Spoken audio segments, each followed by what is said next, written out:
Phasors and AC circuit parameters. So we're going to study briefly what are phasors. Then we will see some algebraic functions we can perform on phasors. And finally, we'll see some standard phasors which we are going to use for AC circuits. So let's start with what are phasors. So they are like rotating vectors, like we studied in simple harmonic motions. But it's just a mathematical technique to simplify the study of AC circuits. So pretty self-explanatory. Now let's come to the phasor diagram, or also called as Argand plane. So this is a phasor Z and it's represented by a bar on top of it. Is rotating on this Argand plane with angular velocity omega. And let's say at t is equal to 0, it's making an angle theta with the positive x-axis. So we represent our phasor as z bar is equal to z naught into, not into z naught theta, angle theta. So here z naught represents the magnitude, the radius, and theta represents initial phase. Now let us see some algebraic functions we can perform. So addition. So just like vectors we are going to do. So see, they are like rotating vectors. They are not vectors, but they are like vectors. I'll tell you one difference. So we can do division on phasors, but we know that we cannot do division on vectors. But addition is similar to vectors. So it's a kind of a mixed thing. But here we are going to study that so that it makes our study of AC circuits simpler. So phasor algebra, addition, just like vectors. We have two phasors, Z1 and Z2. So we can represent them on the Argand plane like this. So let's say Z1 is making an angle alpha 1 with the x-axis and Z2 is making alpha 2. So Z1 plus Z2, just like in vectors, we can find out with the parallelogram law. So Z1 plus Z2 is equal to Z1 alpha 1 plus Z2 alpha 2 is equal to Z0 angle theta. So we know how to calculate the value of Z0 and how to calculate the value of theta, just like how we did it vectors. Product.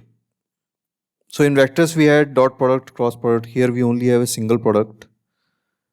So Z1 into Z2, Z1 alpha 1 into Z2 alpha 2. So we multiply the magnitudes Z1, Z2 and add the angles. So phasor multiplication of two quantities is Z1, Z2 and alpha 1 plus alpha 2. So resultant is at an angle alpha 1 plus alpha 2 with the x-axis and its magnitude is Z1 into Z2. Division. So let's say our resultant phasor is Z1 by Z2. So again Z1 alpha 1 by Z2 alpha 2 is equal to Z1 by Z2 alpha 1 minus alpha 2. So there is no logic or reason or rhyme behind why we are doing it like this. It's just that it makes our study easier. So it's an application based technique. This works, so that's why we are using it. Now some standard phasors for AC circuits. So a standard EMF we represent as E0 angle 0. So if you remember, E we represented as E0 sine omega t.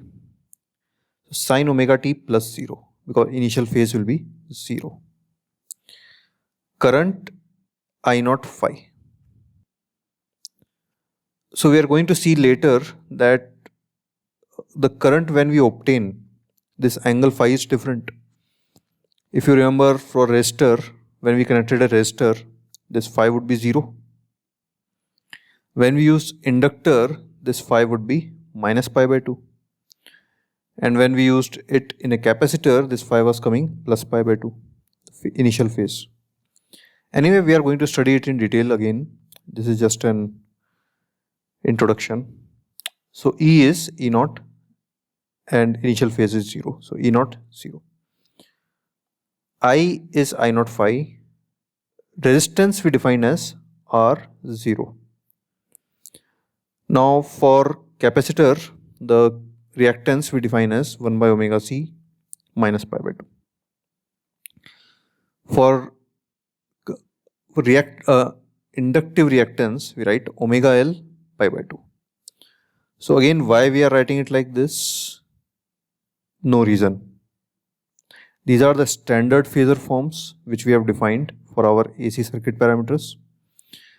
So just we are going to use them and you will see how our calculations become easy.